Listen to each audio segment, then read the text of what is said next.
ఈరోజు తెలంగాణ డీజీపీ గారికి ఒక లెటర్ రాసి పంపించినాం. ఆ లెటర్‌లో ఏం రాసినామంటే డీజీపీ గారు, ఎంఐఎం ఎమ్మెల్యే గాని, ఎంఐఎం కార్పొరేటర్ గాని, ఎంఐఎం గుండెలు కార్యకర్తలు గాని మెహిందీపట్నం కాకుండా వేరే వేరే ప్రాంతంలో అక్రమంగా గౌలని తరలిస్తున్నారు. సుప్రీంకోర్టు చట్టాన్ని కాపాడే పోలీసే ఎంఐఎంకి భయపడి కాలు వెనుక వేసుకుంటున్నారు. డీజీపీ గారు ఎందుకు? తెలంగాణలో గౌరక్షకులకి మరియు మీ పోలీసోలు, మీ డీసీపీ లెవెల్ కానీ, మీ ఏసీపీ లెవెల్ కానీ, మీ కమిషనర్ లెవెల్ కానీ అందరు పిలిచి హిందూ గౌరక్షకులకి వార్నింగ్ ఇస్తున్నారు, బాండ్ ఓవర్ చేస్తున్నారు. ఇంకా ఏం చెప్తున్నారంటే గౌరక్షకు పేరు పైన రోడ్డు పైన వస్తే జైలుకి పంపిస్తాం, రౌడీ షీట్ ఓపెన్ చేస్తామని ఈ విధంగా బెదిరిస్తున్నారు హిందువులకి.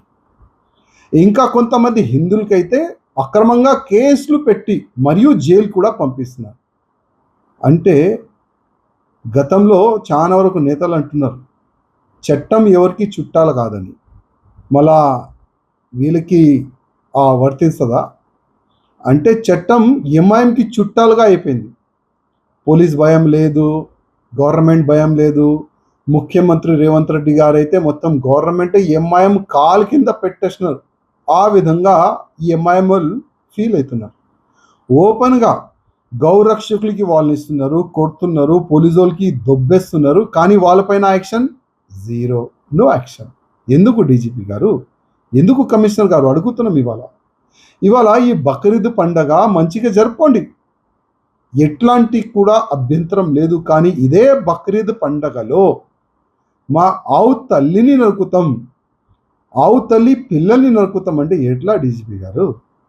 ఇవాళ మాకు మీ ఆఫీసర్లు ఫోన్ చేసి చెప్తారు ఈ బక్రీద్ పండగకి ఎట్లాంటి కూడా కమ్యూనల్ వైలెన్స్ కాకుండా కొద్ది చూడండి. తెలంగాణ మనది, లా అండ్ ఆర్డర్ మెయింటైన్ చేసే మన అందరిది బాధ్యత. మీరు కూడా ఒక ప్రజా నాయకులు, ఆ విధంగా డైలాగులు పోలీసు వాళ్ళు కొడుతున్నారు. మళ్ళీ అదే మీకు అడుగుతున్నాం, మేము రెడీ. మేము ఎప్పుడు కూడా కమ్యూనల్ వైలెన్స్ కావద్దు, తెలంగాణ లా అండ్ ఆర్డర్ కూడా మంచిగా ఉండాలి ఆలోచన మాలో ఉంటుంది. కానీ ఇదే ఈ ఎంఐఎంఓలు మరియు వీడియో పెడుతున్నారు.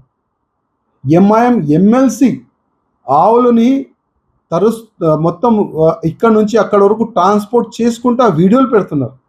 ఎంఐఎం కార్పొరేటర్ వీడియోలు పెడుతున్నారు. అంటే వాళ్ళకి ఏం చెప్పరా మీరు? ఎంఐఎం అంటే ఉచ్చనా మీకు? ఈ లాంగ్వేజ్ యూజ్ చేస్తే బాగుంటుంది.